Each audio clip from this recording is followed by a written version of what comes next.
गांव प्रतापगढ़ में रहने वाले सुरेश का जीवन सादगी और खुशियों से भरा था। उसकी पत्नी कविता और 8 साल की बेटी आर्या उसके जीवन का आधार थीं। लेकिन एक दिन कविता की अचानक बीमारी के कारण मौत हो गई। इस घटना ने सुरेश और आर्या को बुरी तरह तोड़ दिया। आर्या अपनी माँ के बिना बिल्कुल चुपचाप हो गई थी। सुरेश ने उसे संभालने की पूरी कोशिश की, लेकिन वह देख सकता था कि आर्या को एक माँ की जरूरत थी। पड़ोसियों और रिश्तेदारों के कहने पर सुरेश ने कुछ समय बाद निर्मला से शादी कर ली। निर्मला एक दयालु और सुलझी हुई महिला थी, लेकिन आर्या को यह रिश्ता बिल्कुल पसंद नहीं था। आर्या हमेशा सोचती थी कि उसकी सौतेली माँ ने उसकी असली माँ की जगह ले ली है। वह निर्मला से दूर दूर रहती और हर बात पर चिढ़ती। अगर निर्मला उसके लिए खाना बनाती तो आर्या उसे फेंक देती।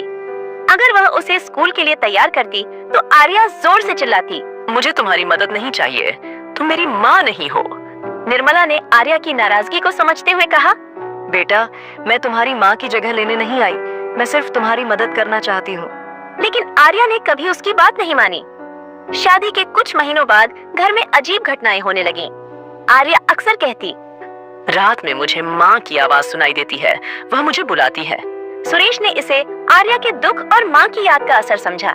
लेकिन निर्मला को भी कई बार घर में अजीब हरकतें महसूस हुई। कभी खिड़कियां अपने आप खुल जाती, कभी कमरे में माँ के गहनों की आवाज सुनाई देती। एक रात आर्या ने एक अजीब सपना देखा। उसने अपनी माँ कविता को देखा, जो उससे कह रही थी, तुम्हारी सौतेली माँ तुम्हारा बुरा नहीं चाहती, वह तुम्हारी मदद करने आई है, उसे माफ कर दो और उसे अपना लो। आर्या इस सपने से डरकर जाग गई। उसने सोचा कि यह सपना सिर्फ उसका भ्रम है। गांव में धीरे धीरे यह बात फैलने लगी कि सुरेश के घर में कुछ गड़बड़ है। लोग कहने लगे कि कविता की आत्मा अब भी घर में है। गांव की एक बुजुर्ग महिला ने कहा, कविता की आत्मा को शांति नहीं मिली है, वह अभी भी अपनी बेटी की सुरक्षा के लिए चिंतित है। निर्मला ने इन बातों पर ध्यान नहीं दिया। उसने सोचा कि उसका फर्ज है आर्या का भरोसा जीतना। वह चुपचाप हर दिन आर्या का ख्याल रखती, उसके लिए खाना बनाती, स्कूल का सामान तैयार करती और सुरेश के साथ हर मुश्किल में खड़ी रहती। एक दिन आर्या और उसके दोस्त गांव के तालाब के पास खेल रहे थे। अचानक आर्या का पैर फिसला और वह तालाब में गिर गई। गहराई अधिक होने के कारण आर्या डूबने लगी। उसकी दोस्तें चिल्लाने लगी और गांव वालों को बुलाने भागी। जब यह खबर निर्मला को मिली तो वह तुरंत तालाब की ओर दौड़ी। बिना कुछ सोचे समझे वह पानी में कूद गई। निर्मला को तैरना नहीं आता था, लेकिन उसने पूरी कोशिश की और किसी तरह आर्या को पानी से बाहर खींच लिया। दोनों की हालत गंभीर थी। गांव के लोग उन्हें अस्पताल ले गए।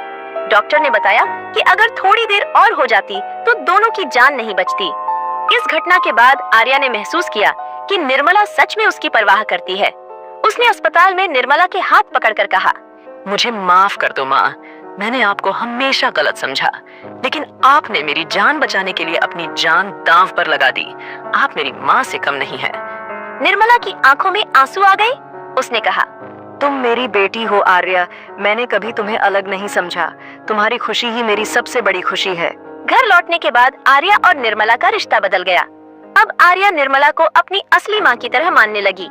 दोनों का प्यार इतना गहरा हो गया कि गांव के लोग कहते, निर्मला ने साबित कर दिया कि सच्चा प्यार खून के रिश्ते से बड़ा होता है।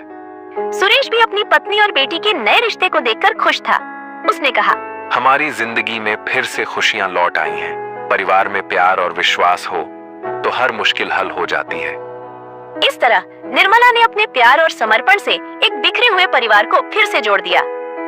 इस कहानी से हमें यह सीख मिलती है कि रिश्ते केवल खून के नहीं होते, बल्कि सच्चे प्यार और देखभाल से भी मजबूत बन सकते हैं। निर्मला ने यह साबित किया कि प्यार से किसी को भी अपना बनाया जा सकता है। अगर आपको यह वीडियो अच्छा लगा तो इस वीडियो को लाइक, शेयर और सब्सक्राइब करें।